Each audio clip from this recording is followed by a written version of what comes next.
प्रभु यीशु मसीह के नाम में आप सबों को नमस्कार। एक बार फिर वचन के साथ और नई आशीषों के साथ हम आपके सामने उपस्थित हैं। आइए इससे पहले कि हम वचन में जाएं, हम प्रार्थना करेंगे। Praise the Lord, hallelujah. धन्यवाद करें प्रभु जी, धन्यवाद धन्यवाद धन्यवाद करें प्रभु आज के इस अच्छे दिन के लिए। प्रभु हम आपको हृदय से धन्यवाद देते प्रभु, धन्यवाद देते प्रभु सेवा के इस नए अवसर के लिए मेरे प्रभु जी। धन्यवाद देते प्रभु आज के इस प्रबल वचन के लिए जो आज आपने अपने लोगों को दे दिया है प्रभु जी। धन्यवाद देते प्रभु सारी आशीषों के जो सप्ताह भर आपने हमें दिया प्रभु, हमारे लोगों को आपने सुरक्षित रखा प्रभु। हम आपको हृदय से धन्यवाद देते प्रभु जी।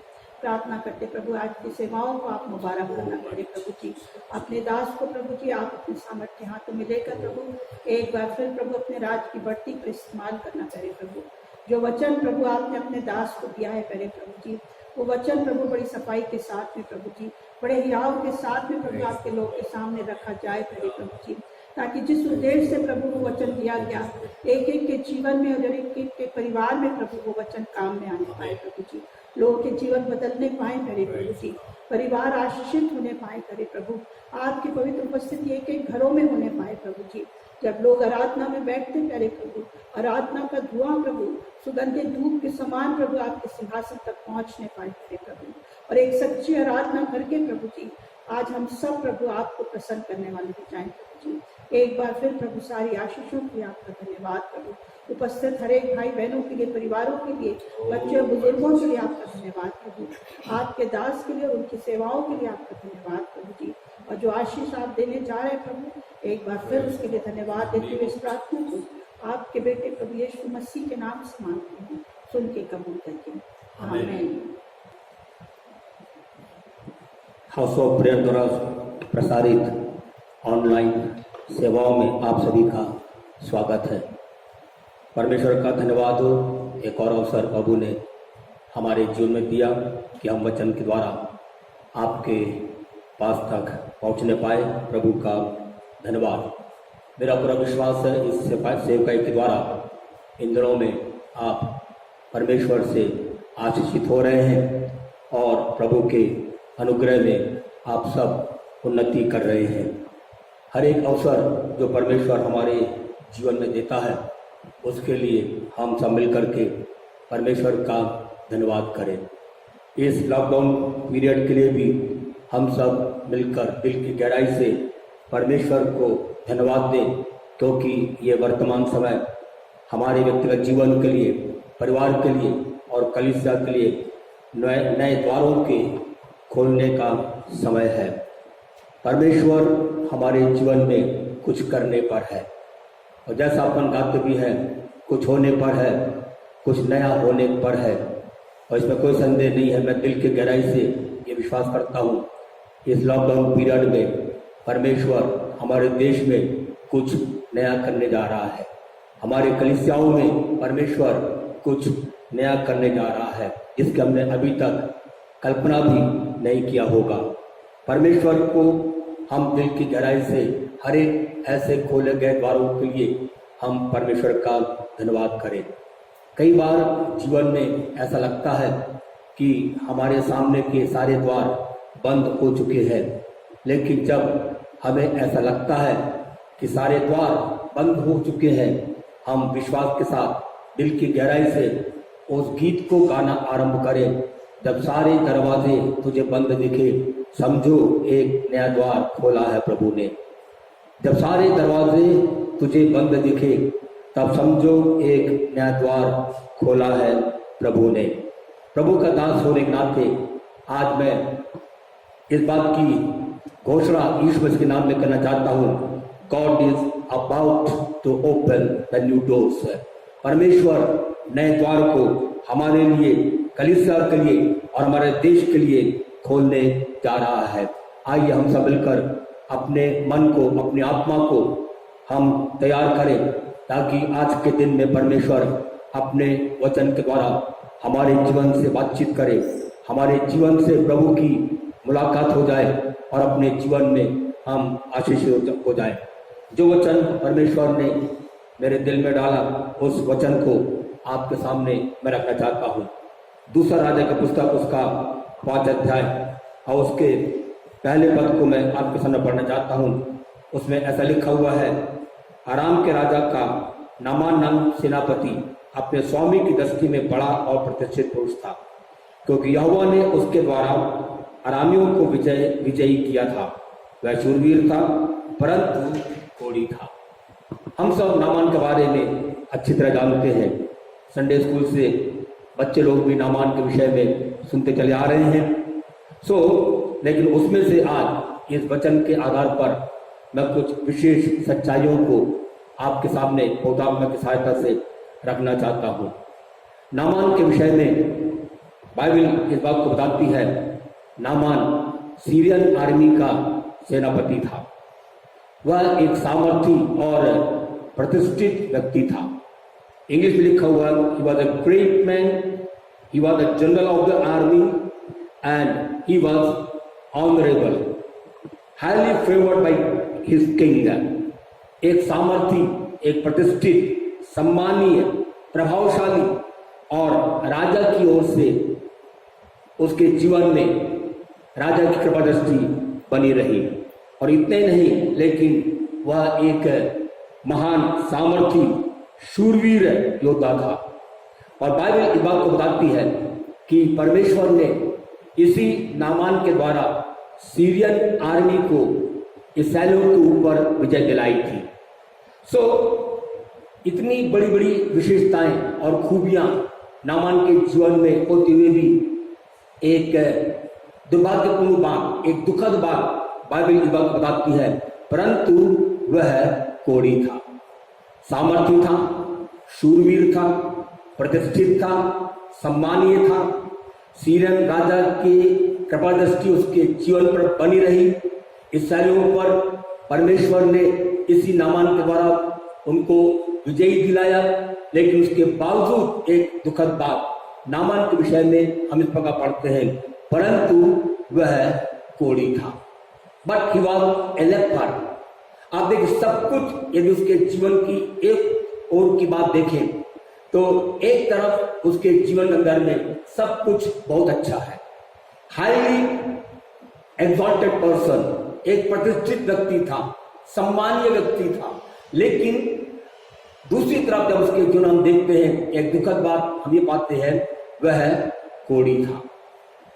इस बात को, अब इस एक शब्द को आप ध्यान में रखें, परंतु वह कोढ़ी था।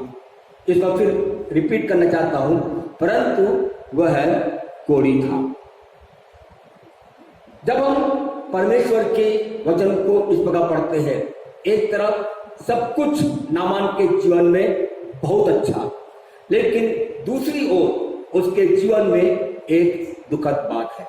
जब मैं इन वचनों पर मनन कर रहा था, मुझे एक बात स्मरण में आई, और वो ये कि दुख जो है, दुखदाई बात जो है, ट्रेजेडी जो है, वो हर एक मनुष्य के जीवन में आती है। एफ्लिक्शंस, दुख, संकट हर एक व्यक्ति के जीवन के अंदर में आती है। और ये दुख और दुखदाई बात किसी मनुष्य का फेवर नहीं करती है, चाहे वो अमीर हो, चाहे गरीब हो, चाहे पढ़ा लिखा हो, चाहे अनपढ़ हो, चाहे वो साधारण व्यक्ति हो, चाहे वो प्रतिष्ठित व्यक्ति हो। लेकिन हर एक व्यक्ति के जीवन में सब कुछ होने के बावजूद कोई ना कोई एक क्षेत्र व्यक्ति के जीवन में ऐसा होता है जहां पर वो अपने जीवन में दुखित होता है। बड़ी बड़ी क्वालिटीज, बड़ी बड़ी योग्यता नामान के जीवन में थी, लेकिन दूसरी ओर उसके विषय में लिखा हुआ है कि वह एक कोढ़ी था। He was leopard. हमारे इस जीवन के अंदर में भी कई बार अपने जीवन में हम इसी प्रकार के अनुभव से गुजरते हैं। हमारे जीवन में कई बार कई क्षेत्र में शायद हम उन्नतशील हो रहे हैं, शायद कई बातों में हम अच्छे हैं, कई बातों में हम वेल ऑफ हैं, शायद शारीरिक रूप में, शायद पारिवारिक रूप में, शायद आर्थिक रूप में, शायद सामाजिक रूप में हम एक प्रतिष्ठित व्यक्ति हो सकते हैं। हमारे जीवन में कई अच्छी खूबियां हो सकती हैं, लेकिन उसके बावजूद दूसरी ओर, दूसरे एरिया में संभव है हमारे जीवन में we are going down and down. शायद अपने जीवन में हम नीचे और नीचे और नीचे की ओर जा रहे हैं। कितनी बार अपने जीवन में हम आत्मिक जीवन में तो उन्नति कर रहे होते हैं, लेकिन आर्थिक मामलों में, स्वास्थ्य के मामलों में हम नीचे की ओर जाते रहते हैं। एक क्षेत्र में हम उन्नति करते हैं, दूसरे क्षेत्र में हम नीचे की ओर जाते हैं। एक समय में हमको ऐसा अनुभव होता है कि हम आगे बढ़ रहे हैं और सब कुछ हमारे जीवन में हमारे साथ ठीक हो रहा है, लेकिन दूसरी ओर हम उसी समय में अपने जीवन में अनुभव करते हैं कि हम अपने जीवन में किसी न किसी क्षेत्र में हम नीचे जा रहे हैं। परमेश्वर के वचन में जब हम पढ़ते हैं प्रकाशित का जो पुस्तक, उसका 2 और 3 अध्याय में, तो वहां पर प्रभु यीशु मसीह ने 7 कलीसियाओं को संदेश दिया। उन 7 कलीसियाओं में सबसे पहली कलीसिया जिसको यीशु मसीह ने संदेश दिया वो है इफिसुस की कलीसिया। और उस इफिसुस की कलीसिया के विषय में इस प्रकार वचन में लिखा हुआ है, यीशु मसीह ने कहा, मैं तेरे कामों को और मैं तेरे परिश्रम को, तेरे धीरज को मैं जानता हूँ, और तेरी और इस कलीसिया में परख की आत्मा थी। कई प्रेरित जो थे नहीं, लेकिन एक झूठे प्रेरित के रूप में उस कलीसिया में उन प्रेरितों ने प्रवेश किया, लेकिन बाइबल बताती है उस इफिसुस के लोगों ने उनको परख करके पहचान लिया कि ये असली प्रेरित नहीं है, लेकिन ये झूठे प्रेरित है। फिर आगे यीशु मसीह ने कहा कि मैं तेरे धीरज को जानता हूं, और उसके साथ ही साथ यीशु मसीह ने इस प्रकार कहा कि तू बुरे लोगों को देख नहीं सकता और तू मेरे नाम के कारण दुख उठाते उठाते थका नहीं है। देखिए सारे अच्छी क्वालिटीज जो योग्यता जो है, गुण जो है, विशेषताएं जो है उस कलीसिया के अंदर में थी। आप जरा उस कलीसिया के विषय में कल्पना करिए जिस कलीसिया में बराबर काम हो रहा है, जिस कलीसिया में लोग धीरज धरे हुए हैं, जिस कलीसिया में लोग यीशु मसीह के नाम में परिश्रम कर रहे हैं, यीशु मसीह के नाम में धीरज धरे हुए हैं, यीशु मसीह के वचन में स्थिर रह करके वे आगे बढ़ रहे हैं और प्रभु के लिए दुख भी उठा रहे हैं। ये सब कुछ कर रहे हैं, सब कुछ अच्छा हो रहा है, लेकिन अदर साइड दूसरी तरफ जो है वो हम वहां पर प्रभु यीशु मसीह ने कहा कि परंतु मुझे एक बात कहनी है कि तूने अपना पहला प्रेम छोड़ दिया है। जीवन में सब कुछ अच्छा हो सकता है, लेकिन एक बात हमारे जीवन को नीचे गिरा सकती है। हमारे जीवन में हम सब बातों में उन्नति कर रहे हैं, लेकिन संभव है कोई ना कोई एक बात ऐसी है तो हमारे जीवन को नीचे की ओर धकेल रही है। याद रखिए, परमेश्वर हमारे जीवन में ये चाहता है कि हम सब अपने जीवन में in every area of life है, जीवन के हर एक क्षेत्र में परमेश्वर की इच्छा ये है कि मैं और आप उन्नति करें। इसलिए 3 यूहन्ना की पत्री उसके 2 पद में इस प्रकार लिखा हुआ है, परमेश्वर की इच्छा वहां पर बताया गया है। 3 जॉन एंड वर्स 2, 3 यूहन्ना उसके 2 पद में लिखा हुआ है, हे प्रिय, मेरी यह प्रार्थना है कि जैसे तू आत्मिक उन्नति कर रहा है वैसे ही तू सब बातों में उन्नति करे और भला चंगा रहे। परमेश्वर कदापि ये नहीं चाहता कि एक क्षेत्र में उन्नति करें और दूसरे क्षेत्र में हम नीचे चले जाएं। परमेश्वर की इच्छा यह नहीं है कि हम आर्थिक और पारिवारिक और संसारिक बातों में आगे बढ़े और आत्मिक बातों में हम नीचे की ओर चले जाएं। तब परमेश्वर ये भी नहीं चाहता कि आर्थिक बातों में हम उन्नति करें और आर्थिक और स्वास्थ्य के मामले में हम नीचे चले जाएं। लेकिन परमेश्वर के वचन में परमेश्वर की इच्छा ये है कि मैं और आप अपने जीवन के अंदर हर बातों में जैसे हम आत्मिक उन्नति कर रहे हैं, परमेश्वर चाहता है कि मैं और आप हर बातों में, हर क्षेत्र में हम उन्नति करें। प्रभु का धन्यवाद हो। परमेश्वर God is about to do something new in our life. परमेश्वर हमारे जीवन में कुछ नया करना चाहता है। परमेश्वर हमारे जीवन में आज हम जिस दशा में उस दिशा में परिवर्तन को लेकर के आना चाहता है। परमेश्वर हमारी परिस्थिति को बदलना चाहता है। परमेश्वर हमारे स्तर को बदलना चाहता है। परमेश्वर हमारी इमेज को बदलना चाहता है। और जिस क्षेत्र में हम पाए जाते हैं उस क्षेत्र में, और जिस स्थान में हम पाए जाते हैं उस स्थान से परमेश्वर आज के दिन में हमारे जीवन को ऊंचा उठा करके हमको आगे बढ़ाना चाहता है। और उसके नामान के विषय में हम इस प्रकार पढ़ते हैं। नामान सब कुछ था उसके जीवन में, सारी अच्छी क्वालिटी उसके जीवन अंदर में थी, लेकिन एक बात उसके जीवन अंदर में हम एक दुखद बात ये पाते हैं, ही वाज ए लेपर, वो एक कोढ़ी था।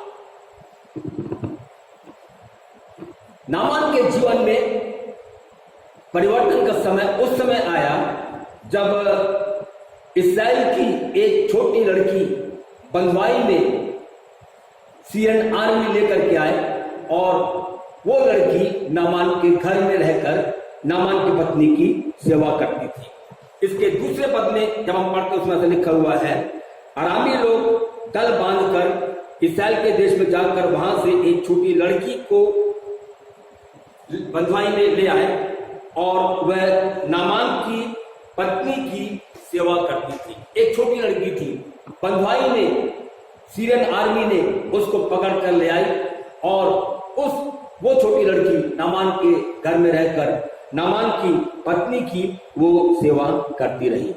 मैं पूरा इस बात पर विश्वास करता हूं, परमेश्वर ने ही उस छोटी लड़की को नामान के घर में पहुंचाया और इसमें कोई संदेह नहीं यदि मैं ऐसा कहूं कि she was a destiny maker for Naaman. वो नामान के लिए उसके भविष्य को, उसके नियति को बनाने वाली थी, क्योंकि जब वो अपने स्वामी और स्वामिनी के घर में रहती थी, उसने इस बात को पहचाना और इस बात को जाना कि मेरा स्वामी नामान जो है वो कोढ़ी है। वो दुखित हो गई और वो चाहती थी कि किसी न किसी प्रकार से नामान अपने कोढ़ से शुद्धता को प्राप्त करे और इसलिए वो अपने स्वामिनी से इस प्रकार कहती है, नामान की पत्नी से इस प्रकार कहती है कि यदि मेरा स्वामी शोमरोन के भविष्यवक्ता के पास में होता तो मेरा परमेश्वर उसके कोढ़ को दूर कर देता।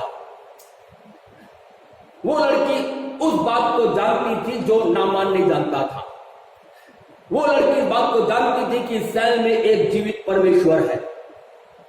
वो लड़की इस बात को जानती थी कि इस्राएल में जो भविष्यवक्ता है वो भविष्यवक्ता जो कुछ बोलता है वैसा होता है और उसको यह भी पूरा विश्वास था कि यदि मेरा स्वामी नामान परमेश्वर के भक्त एलिशा के पास जाएगा तो परमेश्वर निश्चित रूप से उसको चंगा करेगा। इस बात को अच्छी तरह जानती थी, इसलिए वो बड़ी दृढ़ता और निश्चयता के साथ में उसने अपने स्वामिनी से कहा कि यदि मेरा स्वामी शोमरोन के भविष्यवक्ता के पास में जाए तो वहां पर परमेश्वर, इस्राएल का परमेश्वर, एलिशा का परमेश्वर उसको चंगा करेगा। और इस बात को जब नामान की पत्नी ने सुना, उसने अपने पति को बताया। अब देखिए, नामान का छुटकारा उसके घर के अंदर ही था। नामान के लिए उसके छुटकारे का जो प्रबंध था वो नामान के घर में ही था, लेकिन नामान ने उसको नहीं पहचाना। इसलिए मैंने आज में बताया ये परमेश्वर था जिसने उस छोटी लड़की को नामान के घर में एक गुलाम के तौर पर जाने दिया, क्योंकि परमेश्वर उसी लड़की के द्वारा नामान के परिवार में, नामान के जीवन में कुछ करने पर था। उसी लड़की के द्वारा परमेश्वर नामान के कोढ़ को शुद्ध करने जा रहा था। इस बात को परमेश्वर अच्छी तरह जानता था, इसलिए परमेश्वर ने उस छोटी लड़की को नामान के घर में जाने दिया। परमेश्वर की महिमा के निमित्त आज मैं बात बताना चाहता हूं, हमारे जीवन के लिए God has made all provision for us. हमारे जीवन के लिए परमेश्वर ने सब कुछ प्रबंध किया है। And each and every God's provision is within our reach। और जो कुछ परमेश्वर हमारे लिए उपाय किया है वो सब कुछ हमारे पहुंच के भीतर है। चंगाइयां हमारे पहुंच के भीतर है, उद्धार हमारे पहुंच के भीतर है, आश्चर्य काम हमारे पहुंच के भीतर है, परमेश्वर की आशीषें हमारे पहुंच के भीतर है, परमेश्वर का चमत्कार हमारे पहुंच के भीतर है, समस्त आशीषें हमारे पहुंच के भीतर है। लेकिन हमें पहचानने की जरूरत है। नामान ने नहीं पहचाना, लेकिन प्रभु का धन्यवाद हो, उस इस्राएली लड़की जो कि बंधुआई में लाई गई थी, उस लड़की ने इस बात को पहचाना और इसलिए उसने दृढ़ता के साथ में कहा कि काश यदि मेरा स्वामी शोमरोन के भविष्यवक्ता के पास गया होता तो वो पूरी तौर से अपने कोढ़ से शुद्ध हो जाता। आज हम खुश हो जाएं, प्रभु का धन्यवाद करें, उद्धार हमारे पहुंच के भीतर में है। हमको सिर्फ विश्वास के साथ अपने कदम को बढ़ाना है। आश्चर्य काम हमारे पहुंच के भीतर में है। जो कुछ हम चाहते हैं सब कुछ हमारे पहुंच के भीतर है। Everything is within our reach. प्रभु का धन्यवाद हो। सिर्फ हमको प्रार्थना करना है, लॉर्ड ओपन माय आईज। प्रभु आप मेरी आंखों को खोल दीजिए ताकि मैं अपने जीवन के अंदर में आपके उपायों का, आपके सारे प्रोविजंस को मैं अपने जीवन में मैं देखने पाऊं। और उसके साथ ही साथ मिलकर प्रार्थना करें जिस प्रकार वो इस्राएली लड़की जो बंधुआई में नामान के घर में लाई गई थी, वो लड़की नामान के लिए एक जरिया बन गई। इसलिए आज हम ये प्रार्थना करें, हे परमेश्वर, आप मेरे जीवन में ऐसे लोगों से जोड़िए, आप मेरे जीवन में ऐसे लोगों को लेकर के आइए जो मेरे जीवन के अंदर में मेरी समस्याओं का समाधान बन सके। मैं अपने जीवन में प्रभु ऐसे लोगों को चाहता हूं जो मेरे जीवन में मेरे प्रश्न को उत्तर को दे सके। याद रखिए, हमारे जीवन के लिए अत्यंत आवश्यक है कि परमेश्वर हमारे जीवन में ऐसे लोगों से हमें कनेक्ट करे जो हमारे जीवन के अंदर में हमारी समस्याओं के समाधान को प्रकट कर सके। प्रभु का धन्यवाद हो। इसीलिए हर एक विश्वासी जीवन के लिए अत्यंत आवश्यक है, he must have a good leader. उसके जीवन के अंदर में एक अच्छा अगुवा का होना बहुत ही जरूरी है। परमेश्वर अपने वचन के द्वारा हमसे बातचीत करता है, परमेश्वर अपने पुत्रात्मा के द्वारा हमसे बातचीत करता है, और परमेश्वर हमारे जीवन में अपने सेवकों के द्वारा बातचीत करता है। और इसलिए हमारे लिए अत्यंत आवश्यक है कि हमारे जीवन में एक सही और अच्छा अगुवा होने पाए। वो लड़की जानती है कि मेरा परमेश्वर, इस्राएल का परमेश्वर, एलीशा का परमेश्वर एक महान और सामर्थी परमेश्वर है। हमारा परमेश्वर जिसकी हम आराधना करते हैं, हमारा परमेश्वर जिस पर हम विश्वास करते हैं, वो परमेश्वर महान और सामर्थी है। He is greater than our problems। वो हमारी समस्याओं से बढ़ करके है, वो हमारी परेशानियों से बढ़ करके है, हमारी समस्याओं से बढ़ करके है, हमारे पराजय से बढ़ करके है, हमारे बीमारी से बढ़ करके है, हमारे मेडिकल रिपोर्ट से बढ़ करके है। हर एक पहाड़ जिसे हम देखते हैं और जिसे हम नहीं देख पाते हैं, उन सारे पहाड़ों से बढ़कर हमारा परमेश्वर है। और हमारा परमेश्वर ऐसा महान परमेश्वर है जो सारी असंभव बातों को संभव में बदल देता है। हालेलुया, प्रभु का धन्यवाद हो। नामान की पत्नी ने जब अपने स्वामी को बताया, जब उसने अपने पति को बताया कि ये बंजाई आई लड़की इस प्रकार कहती है कि यदि मेरा स्वामी शोमरोन के भविष्य के पास चला जाए तो वो निश्चित रूप से अपने कोर से शुद्ध हो जाएगा। इस बात को नामान ने भी विश्वास कर लिया और विश्वास के साथ नामान एलीशा देवता के पास भी जाता है। आखिर में वो एलीशा के पास में चले जाता है, लेकिन उसने अपने जीवन में कुछ गलती किया। नंबर 1, उसने तो पहले ये सोचा अपने मन में, वो भविष्यवक्ता के पास में, परमेश्वर के भक्त एलीशा के पास में, उस नबी के पास में वो पूर्वानुमान के साथ में वो गया। He went to Elisha with preconception। अपने जीवन में कुछ पूर्व धारणाओं को लेकर के, पूर्व विचारों को लेकर के वो एलीशा के पास में गया और उसने ये सोचा कि जब मैं एलीशा के पास में जाऊंगा, क्योंकि एलीशा परमेश्वर का जन है, और एलीशा के पास में जब जाऊंगा, क्योंकि मैं एक बड़ा सेनापति हूं, मैं एक प्रतिष्ठित व्यक्ति हूं, एक सम्मानीय व्यक्ति हूं, मेरे द्वारा परमेश्वर ने इस्राएलियों पर सीरियन आर्मी को विजय दिलाया, क्योंकि मैं एक प्रतिष्ठित व्यक्ति हूं। कमरे से बाहर निकल के मेरे पास आएगा और मेरे सामने खड़े होकर के वो मेरे लिए प्रार्थना करेगा और मेरे कोर के स्थान, मेरे कोर को पर हाथ फेरेगा और उसके बाद मैं चंगा हो जाऊंगा। इस प्रकार के पूर्वाभास से, इस प्रकार के पूर्वानुमान से वो एलीशा के पास में आता है। लेकिन जब एलीशा के पास नामान गया, एलीशा कमरे से बाहर नहीं निकला, लेकिन एलीशा ने अपने एक सेवक को भेज करके नामान से इस प्रकार कहा, जाकर उसको कह दो यरदन में जाकर के 7 बार वो डुबकी लगाए, तब वो चंगा हो जाएगा। बाइबल कहती है, यह बात सुन करके नामान बहुत क्रोधित हुआ।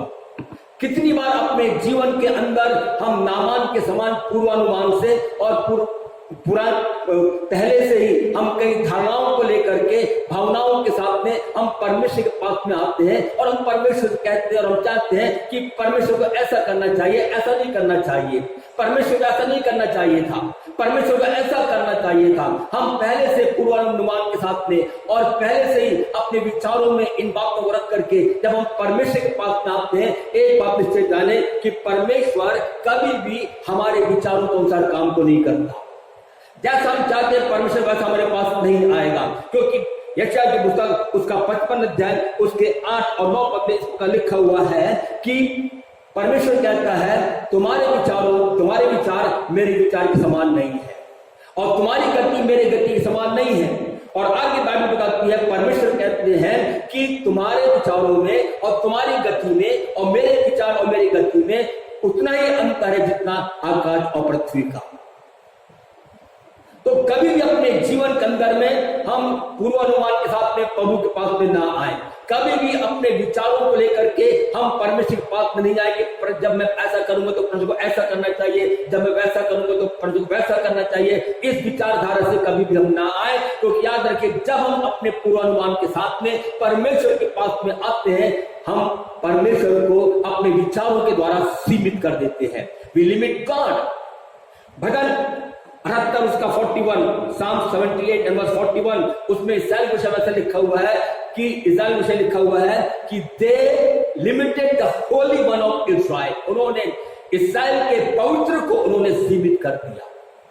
कई बार अपने विचारों से हम परमेश्वर को सीमित कर देते हैं। परमेश्वर महान परमेश्वर है, वो असीमित परमेश्वर है, अद्भुत और आश्चर्य काम करने वाला परमेश्वर है, हमारे सोचने, हमारे समझने से और हमारे सामर्थ से बढ़कर वो कार्य करने वाला परमेश्वर है। लेकिन कितनी बार अपने जीवन के अंदर में हम परमेश्वर को अपने विचारों के द्वारा वी लिमिट आवर गॉड, हम परमेश्वर को सीमित कर देते हैं। और यही कारण है कितनी बार अपने जीवन में हम परमेश्वर के महान आशीष से वंचित हो जाते हैं। कितनी बार अपने जीवन के अंदर में हम परमेश्वर के उन आश्चर्य कामों से वंचित हो जाते हैं। यहाँ पर नामान पूर्वानुमान के साथ में ज्ञान, लेकिन जैसा उसने सोचा वैसा नहीं हुआ। हमें अपनी इच्छा को परमेश्वर की इच्छा में बदलना है। हमें परमेश्वर की इच्छा को अपने जीवन में मालूम करना है। हमें परमेश्वर के इच्छा को, परमेश्वर की गति को अपने जीवन के अंदर हमको समझना है। नामान क्रोधित होकर के वो चला गया। भगवक्ता ने उसको कुछ आदेश दिया था करने के लिए। नामान को चाहिए था कि भगवक्ता को कि परमेश्वर का मुख होता है, profit is the oracle of God, परमेश्वर के मुख से बोलने वाला व्यक्ति होता है। इसीलिए नामान को चाहिए था कि जो कुछ भगवक्ता ने कहा है उसका पालन करे। लेकिन बाइबल कहती है नामान क्रोधित होकर के वो वापस लौटने लगा। एलिशा भगवक्ता ने कुछ इंस्ट्रक्शंस उसको दिया, कुछ आदेश दिया, निर्देश दिया करने के लिए। और परमेश्वर उस भगवक्ता के द्वारा ये चाहता था कि नामान आज्ञाकारी बने और वो नम्र बने, क्योंकि नामान एक प्रतिष्ठित व्यक्ति था, सामर्थ्य व्यक्ति था। इसलिए वो ये कहता है क्योंकि वो सोचा कि मैं एक प्रतिष्ठित व्यक्ति हूं, एलिशा को मेरे पास आकर के उसको मेरे सामने खड़े होना चाहिए और खड़े होकर के वो प्रार्थना करे और मेरे कोट के स्थान पर हाथ रखकर प्रार्थना करे, तब मैं चंगा हो जाऊंगा। लेकिन याद रखिए, हम अपनी दृष्टि में कितने भी हम महान क्यों ना हो जाएं, लेकिन परमेश्वर चाहता है, परमेश्वर के सन्मुख में आने के लिए हमारे जीवन में we must be humble before God. परमेश्वर के सामने हमारे जीवन में हमको दीन बनना है, परमेश्वर के सामने हमको नम्र बनना है। और तब परमेश्वर हमारे जीवन में अपने अनुग्रह की दृष्टि को बना करके रखेगा। और दूसरी बात, जो परमेश्वर उस नबी के इंस्ट्रक्शंस में जो देता वो बात यह है कि we must be obedient to God.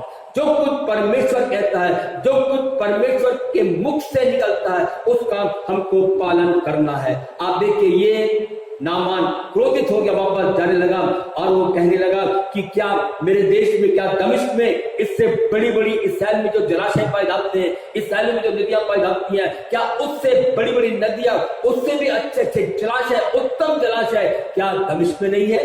क्या अमाना नाम नदी हमारे देश में नहीं है? क्या परपन नाम नदी हमारे देश में नहीं है, जो इस्राएल के जलाशयों से अति उत्तम है? इसका उत्तर ये है, कोई संदेह नहीं है, दमिश्क में अमाना जैसी बड़ी बड़ी नदियां हैं, दमिश्क में परपर जैसी बड़ी बड़ी नदियां हैं, लेकिन अमाना नदी में चंगाई नहीं है, परपर नदी में चंगाई नहीं है, यहां तक कि यर्दन नदी में भी चंगाई नहीं है। लेकिन यदि चंगाई है तो केवल भगवक्ता के द्वारा उसके मुख से निकले गए वचनों में है। भगवक्ता ने जो निर्देश दिया है उसके आज्ञाकारिता में चंगाई पाई जाती है। इसलिए परमेश्वर ने लूका सुल्तान उसका 4 अध्याय और 27 पद में ईश्वर से इस प्रकार कहा कि एलिशा भगवक्ता के समय में इस्राएल देश में बहुत सारे कोढ़ी थे, लेकिन नामान को छोड़कर और कोई कोढ़ी चंगा नहीं हुआ।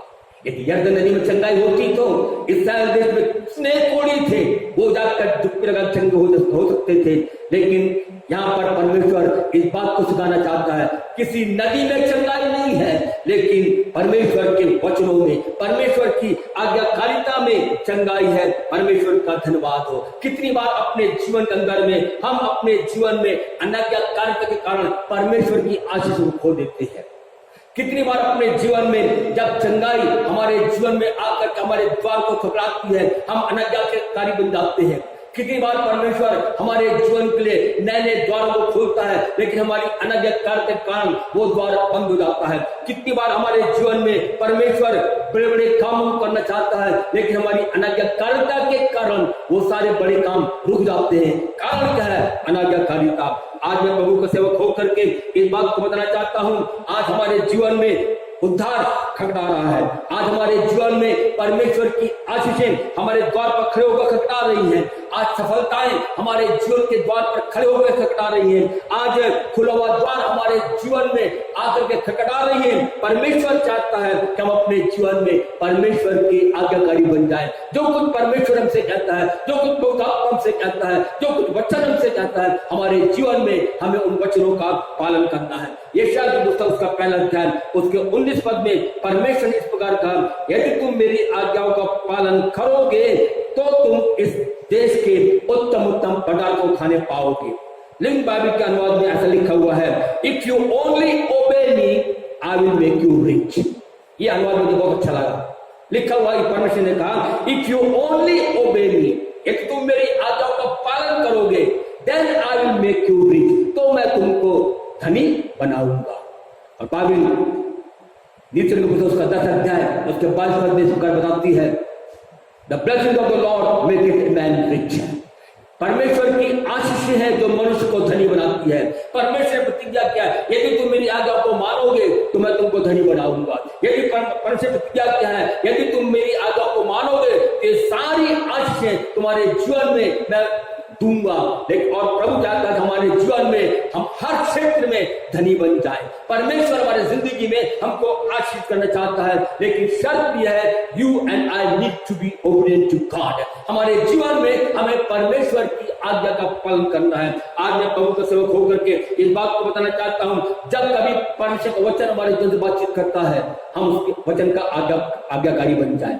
जब कभी प्रभु का आत्मा हमसे बात नहीं करता है और हमें कुछ निर्देश देता करने के लिए, हमें आज्ञाकारी बनना है। हम अपने जीवन में जो कुछ प्रभु का आत्मा कहता है, जब हम करेंगे, याद रखिए हमारे जीवन में आशीष निश्चित है, आशीष काम निश्चित है, द्वार को खुलना निश्चित है। लेकिन शर्त है अपने जीवन में हम प्रभु की आज्ञा का पालन करने वाले बन जाए। जब वो क्रोधित होकर वापस लौटने जा रहा था, कितनी बार हम भी, जैसे मैंने बताया कि अपने जीवन में हम आशीषों को चाहते हैं, उद्धार चाहते हैं, हम ये चाहते हैं प्रभु हमारे द्वार खोल दे और हमारे लिए बहुत बड़े हमारी जिंदगी में आशीष काम होता है। लेकिन हम आगे का पालन ना करते, जब हम लौट जाते हैं, याद रखिए ये सारी आशीषें हमारे जीवन से दूर होने लगती है। नामान वापस जाने लगा, लेकिन नामान के सेवक ने नामान से इस प्रकार कहा, यदि भयभक्ता कोई कठिन काम तुझे करने के लिए कहता तो क्या आप नहीं करते? नामान को यह बात लग गई और तब उसने अपने जीवन में यह फैसला किया, चाहे कुछ भी हो जाए, अब मैं भयभक्ता के निर्देश का पालन करूंगा। जो कुछ भयभक्ता ने कहा है उसका मैं पालन करूंगा। अब नामान ने अपने रथ को मोड़ लिया, यरदन नदी की ओर वो जाने लगा। एक एक क्षण जैसे जैसे वो यरदन नदी के पास पहुंचता गया, वैसे वैसे उसकी चंगाई, उसकी शुद्धता, उसका आश्चर्य काम उसके समीप आता गया। परमेश्वर का धन्यवाद हो। दूसरा इतिहास की पुस्तक उसका 20 अध्याय और 20 पद में ऐसा लिखा हुआ है, उसको मैं लिविंग बाइबल का अनुवाद पढ़ना चाहता हूं। Because believe in the Lord your God and you shall have success. Believe his prophets and everything will be all right. उसके वचनों का पालन करो, तुम सफलता को प्राप्त करोगे। उसके भविष्यता का पालन करो, जो कुछ भविष्यता कहता है उसको करो, तब तुम अपने जीवन में तुम्हारी सारी बातें अच्छी हो जाएंगी। दूसरा तिमुथियुस का 20 अध्याय 20 पद में यही लिखा हुआ है, ना मानने बात को जान लिया, यदि भविष्यता कुछ कहेगा कुछ होगा। ना मानने बात को जान लिया, समझ लिया, विश्वास किया कि जो कुछ भविष्यता कहता है उसको मैं करूंगा, मेरे जीवन में सक्सेस आएगा, सफलता आएगी, मेरे जीवन में सारी बातें अच्छी हो जाएंगी। इस बात पर विश्वास करते हुए वो यरदन नदी की ओर जाने लगा। प्रभु का धन्यवाद हो।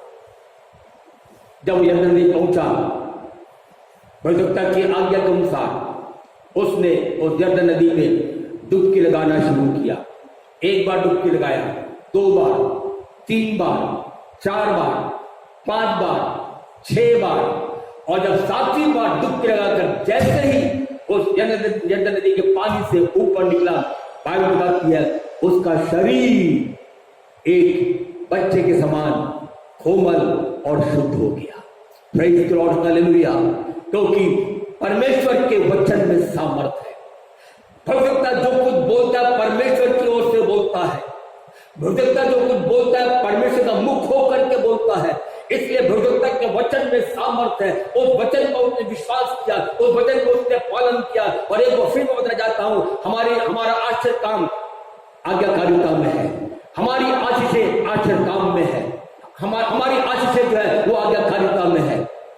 नए द्वार को खोला जाना ये हमारी आज्ञाकारिता में है। इसलिए अपने जीवन अंदर में हम परमेश्वर की आज्ञा का हम पालन करना शुरू करें। प्रभु का धन्यवाद हो। ओ नामान ने जैसे ही 7 बार डुबकी लगाया, प्रभु का धन्यवाद हो, उसका कोढ़ पूरी तरह से दूर हो गया, वो शुद्ध हो गया। 7 की संख्या बाइबल के अंदर में वो परिपूर्णता को दर्शाती है। 7 की संख्या बाइबल के आधार पर परमेश्वर की भरपूरी को, द फुलनेस ऑफ गॉड को दिखाती है। द कंप्लीटनेस ऑफ गॉड, परमेश्वर के उस परिपूर्णता को दर्शाती है। इसलिए परमेश्वर जो कुछ हमारे जिंदगी में करता है वो भोदायत के साथ में करता है। परमेश्वर जो कुछ हमारे जीवन में करता है वो फुलनेस के साथ, भरपूरी के साथ में करता है, परिपूर्णता के साथ में करता है। सिर्फ आवश्यक बात यह है, मैं और आप नामान के समान अपने हट को छोड़ करके परमेश्वर के वचन का पालन करें। आज परमेश्वर हमारी जिंदगी में यही चाहता है कि मैं और आप अपने जीवन में पूरी तरह से परमेश्वर के आज्ञाकारी बन जाए। आज संभव है हमारे जीवन में शायद हम एक क्षेत्र में उन्नति कर रहे हैं लेकिन दूसरे क्षेत्र में नीचे जा रहे हैं। आज हम जिस स्थिति में क्यों ना हो, जिस परिस्थिति में हमारे जिंदगी में हम क्यों ना दौर से गुजर रहे हो, लेकिन परमेश्वर आज हमारे जीवन में ये चाहता है कि मैं और आप अपने जीवन के अंदर में हर क्षेत्र में उन्नति करें। उस पद को पढ़ करके प्रार्थना में लिख जाना चाहता हूं। 3 यूहन्ना की पत्री उसके दूसरे पद में लिखा हुआ है, हे प्रिय, मेरी यह प्रार्थना है कि जैसे तू आपकी उन्नति कर रहा है वैसे ही तू सब बातों में उन्नति करे और भला चंगा रहे। इस प्रतिज्ञा को अपने जीवन में ले लें और आज हम प्रभु के सामने एक समर्पण करें। प्रभु के सामने हम निर्णय लें, प्रभु मैं आज के बाद से जो कुछ आपका पवित्र आत्मा कहेगा मैं करने के लिए तैयार हूं। जो कुछ आपका वचन कहेगा करने के लिए, प्रभु मैं करने के लिए तैयार हूं। और आज मैंने इस बात को जाना कि आज्ञाकारिता में मेरा चमत्कार है, आज्ञाकारिता में मेरी आशीष है, आज्ञाकारिता में मेरी चंगाइयां है, आज्ञाकारिता में नए द्वार के खुलने की संभावना है। इसलिए प्रभु आज के बाद से जो कुछ आप कहेंगे मैं आपकी आज्ञा का पालन करूंगा। प्रभु आप मेरी सहायता करिए पवित्र आत्मा के द्वारा। और बाइबल कहती है कि यदि आज तुम उसका शब्द सुनो अपने मन को कठोर ना करो। जिसके कान हो इसमें से लेकर जिसके कान हो वह सुन ले आत्मा कलीसियाओं से क्या कहता है। ये समय है आत्मा की बात को सुनने का, ये समय है परमेश्वर वचन को सुनने का, ये समय है कि प्रभु की आवाज को सुनने का। लॉर्ड स्पीक टू मी, प्रभु आप मुझसे बातचीत करिए और जो कुछ आप आज से कहेंगे प्रभु मैं करने के लिए तैयार हूं, क्योंकि मैं जिस दशा में हूं उस दशा में प्रभु मैं आगे नहीं बढ़ना चाहता। कितनी बार प्रभु मैं एक समय बड़ा खुश रहता, दूसरी तरफ उतने ही दुखित हो जाता हूँ। कितनी बार प्रभु एक तरफ मेरा आपने जीवन आगे बढ़ता, फिर दूसरी तरफ उतने ही नीचे मेरा आपने जीवन चल जाता है। मैं इस स्थिति से प्रभु उबरना चाहता हूँ, आप उस पर दया करिए और जो कुछ आप कहेंगे मैं वो करने के लिए तैयार हूँ। पवित्र आप मेरी सहायता करिए। आइए हम सब प्रार्थना में जाए। Praise the Lord, hallelujah. हमारे महान सामर्थ्य अनुग्रह प्रभु परमेश्वर, हम आपके चरणों में आते आपका धन्यवाद देते हैं आज शाम के सुंदर समय के लिए। प्रभु हम आपको धन्यवाद देते हैं क्योंकि आप हमारे जीवित और महान परमेश्वर है। समय समय पर प्रभु जी आप अपने वचन के द्वारा, अपने पवित्र आत्मा के द्वारा अपने लोगों से बातचीत करते आए हैं। प्रभु जी हम आपको धन्यवाद देते हैं। कितनी बार नामान के समान प्रभु जी हमने हट किया, कितनी बार प्रभु जी हम आपके अनाज्ञाकारी हुए, लेकिन आज प्रभु हम आपके वचन को सुन करके अपने जीवन को आपके हाथों में समर्पित करते हैं। प्रभु आप अपने पवित्र आत्मा की तरह हमारी सहायता रखवाई करिए। हमारे जीवन में हम हर क्षेत्र में न केवल आत्मिक बातों में, लेकिन प्रभु आर्थिक बातों में, पारिवारिक बातों में, भौतिक बातों में और हर स्वास्थ्य के मामले में, हर बातों में प्रभु जी हम आपके वचन के अनुसार उन्नति करने वाले बन जाए। आपका पवित्र आत्मा हमारी सहायता करने पाए। हर बार प्रभु जी आपकी आवाज को सुन करके आपके आगे का अनुसार करने के लिए पवित्र आत्मा आप हमारी सहायता करिए। इसी समय एक एक परिवार को हम आपके हाथ में देते हैं, एक एक व्यक्ति को, एक व्यक्तिगत जीवन को हम आपके हाथ में देते हैं। प्रभु एक एक जीवन में, एक एक परिवार में आपकी आशीष होने पाए। यीशु मसीह के सामर्थ्य नाम में ओ प्रभु आप इनकी हर एक आवश्यकताओं को आप पूरी करिए, इनकी हर एक परेशानियों को आप दूर करके अपनी महिमा को प्रकट करिए। और प्रभु आप इस बात को निश्चय प्रमाणित करिए कि सत्य में इस्राएल का परमेश्वर एक जीवित और सच्चा परमेश्वर है। हालेलुया। प्रभु आपको धन्यवाद देते हैं। हर एक परिवार में आपकी आशीष बनी रहने पाए। हमें हर एक को अपने अनुग्रह महिमा में आप आगे बढ़ाइए। आपका पवित्र आत्मा लगातार हमारे जीवन से बातचीत करता रहे। हर एक को आशीष से परिपूर्ण करिए। यदि इसी समय कोई दुखी है, इसी समय यदि कोई बीमार है, प्रभु आप चंगा करने वाले परमेश्वर है, अद्भुत आश्चर्य काम को करने वाले परमेश्वर है। आप कल और आज और युगानुग एक साथ रहने वाले परमेश्वर है। यीशु मसीह के सामर्थ्य नाम में आप हर एक की परेशानी को दूर करके, हर एक की समस्याओं का समाधान करके, हर एक की बीमारी को दूर करके पहुंची, हर एक को अच्छा स्वास्थ्य की आशीष दे करके अनुग्रह महिमा में आप आगे बढ़ाइए। और सबसे बढ़कर आपके आमद के लिए प्रभु हमें हर एक को तैयार करिए। इसी समय यदि कोई भाई या बहन ऐसा जिन्होंने अभी तक आपको अपने जीवन में उद्धार का स्वीकार नहीं किया है, यीशु मसीह के सामर्थ्य नाम में इसके पहले कि आपकी आमद हो जाए, प्रभु आप अनुग्रह प्रदान करें और अपने पुत्र आत्मा के द्वारा उद्धार के अनुभव में हर एक को लेकर के आइए। एक एक परिवार में मैं आशीष की घोषणा करता हूँ। यहाँ तक आपने संभाला, धन्यवाद। आगे भी आप संभालिए। आपका पुत्र आत्मा लगातार हमारे जीवन से बातचीत करता रहे। महिमा आपको मिले, मांगते यीशु के नाम से, आमीन। अब हमारा उद्धारकर्ता यीशु मसीह का अनुग्रह, परमेश्वर पिता का प्रेम, खुदा आपके संगति से सहभागिता हम सब के साथ अब से लेकर यीशु मसीह की आगमन तक होती रहे। और सब लोग कहें आमीन, आमीन।